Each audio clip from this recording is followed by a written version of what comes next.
তীব্র গরমের পর স্বস্তির বৃষ্টিতে একটু হাঁপ ছাড়ার সুযোগ মিলেছিল, কিন্তু সে স্বস্তি বেশিক্ষণ টিকল না। আকাশ যেন হঠাৎই বদলে দিয়েছে তার মেজাজ।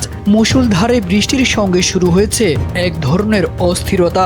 মনে হচ্ছে আগে ভাগে নেমে এসেছে বর্ষার অঝোর ধারা। এর মধ্যেই এলো আরও সতর্কবার্তা। দুপুরের আগে দেশের বিভিন্ন অঞ্চলে বয়ে যেতে পারে ঘন্টায় 60 কিলোমিটার বেগের ঝড়ো হাওয়া।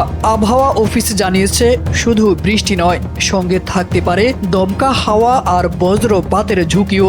বুধবার দুপুর 1টা পর্যন্ত দেশের অভ্যন্তরীণ নদীবন্দরগুলোর জন্য জারি করা সতর্কবার্তায় বলা হয়েছে, RICL TMX, যুগের পর যুগ স্থাপনা থাকে মজবুত।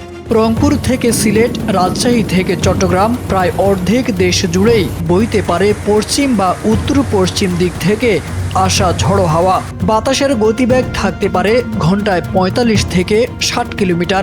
এই পরিস্থিতিতে সংশ্লিষ্ট অঞ্চলগুলোতে অস্থায়ীভাবে বৃষ্টি বা বজ্র বৃষ্টির সম্ভাবনাও রয়েছে। তাই ভোর 5টা থেকে দুপুর 1টা পর্যন্ত নদী বন্দরগুলোকে 1 নম্বর সতর্ক সংকেত দেখাতে বলা হয়েছে।